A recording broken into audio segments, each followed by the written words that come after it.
I have something to talk to you guys about. I have a challenge for you. This is kind of a weird challenge, but I think you should do it. I think it'll be good for you. Think back to your childhood. Think back to one thing in your childhood that ended up being for your good. That maybe at the time felt like it was attacking you, or it was hard, or you didn't like it. And really analyze it. Think back to that thing about your childhood that you didn't like at the time when it happened, and let go of it if it ended up being for your good. You know why? Because yesterday I was bottling tomatoes. I was canning tomatoes. And I was looking at all those beautiful canned tomatoes. And you know what memory popped into my head? The memory of being in my kitchen as a child with my mom and being so annoyed that I couldn't be at a friend's house, and instead I was having to help my mom bottle tomatoes. How annoying. It was so annoying, and I was so mad and just frustrated and thinking, this is the stupidest thing. Why can't we just buy canned tomatoes?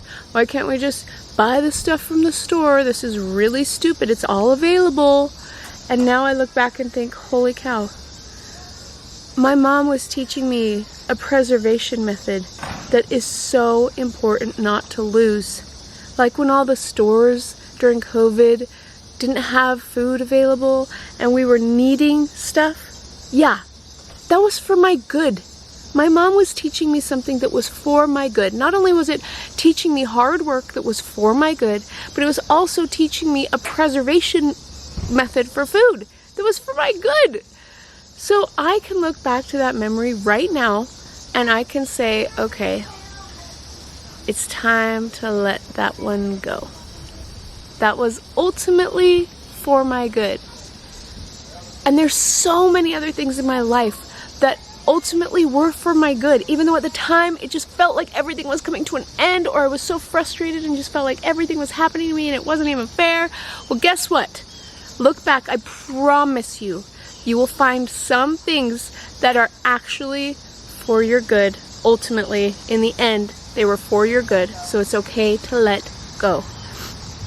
And just go back to that memory, close your eyes, go back to that exact memory, and change the feeling you had from anger to gratitude.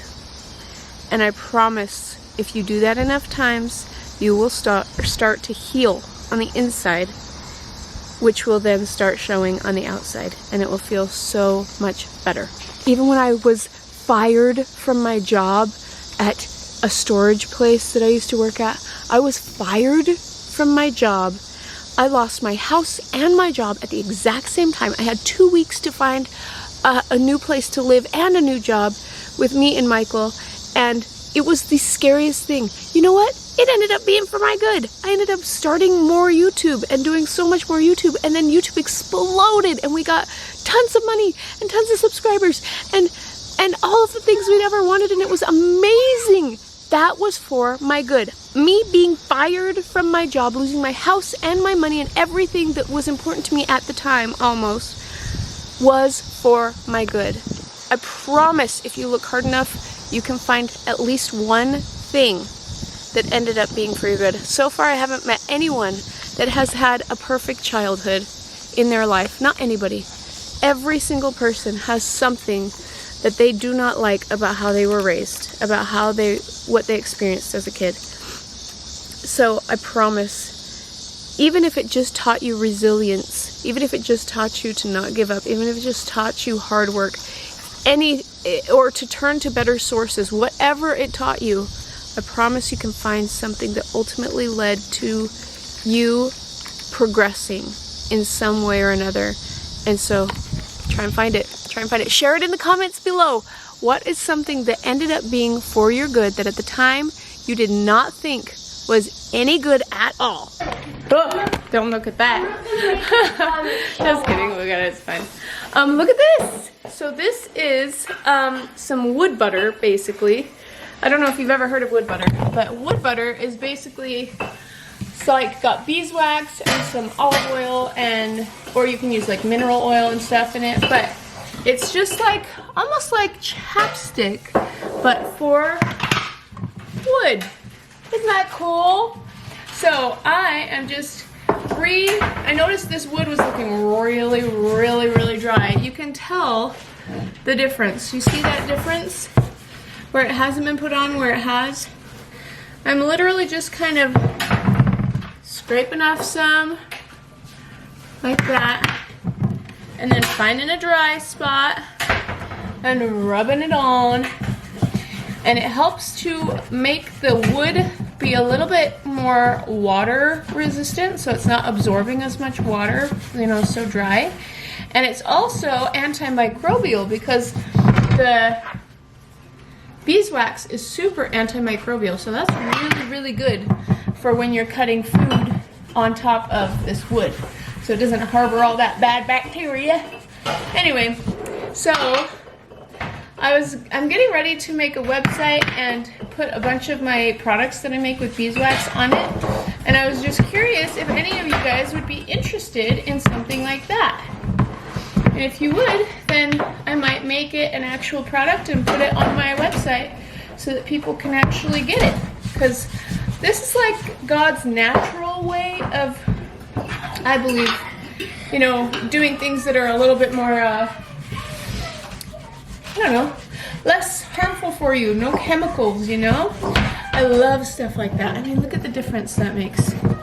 It'll soak in a lot more, and it'll be a lot more protected, but like, that it won't be quite as shiny, but it will be a lot more protected. And then this is what the back looks like. You see the difference? It's like really super used, and this is like nice and neat and refreshed. Yep, up above as much as you can from up high. There we go. Yep. You see all this spot that's all gray? This is the spot that I've done. And all this just needs it rubbed in. Does it feel brand new when you do this? It feels a lot better, that's for sure. Is it filling in all the cracks? A little bit, but it's mostly making it more waterproof and antimicrobial, so it's not going to get as much bacteria on it. What does antimicrobial? Microbes are little bad bacteria, and you don't want bad bacteria on a place that you're cutting your food, you know what I mean? Oh, yeah. So we put this on it, and it helps the wood to be a little bit more protected and clean, and then it's like almost like a brand new board. Wait, so then look, here's another one. Wait, can I feel it? Oh, yeah, that's like oily. I'll have to redo this one later, because this one, you see how I have some oil left on my hand, some beeswax left on my hand. It's making it a little bit darker. I'll have to wash it and let it dry. Has to be dry a little bit so you don't trap water inside of the cutting board. Okay? Yeah. Yeah. Alright, that's enough for me. Okay, bye guys. Listen to this. Somebody's blowing their nose. That's not what I want you to listen to.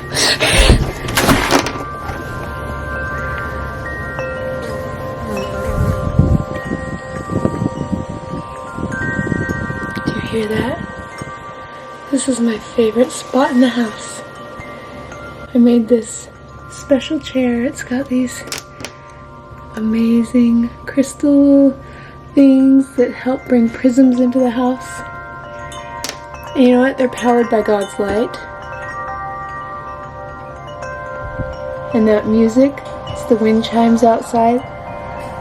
That's powered by God's wind. It's powered by God. It brings me so much happiness.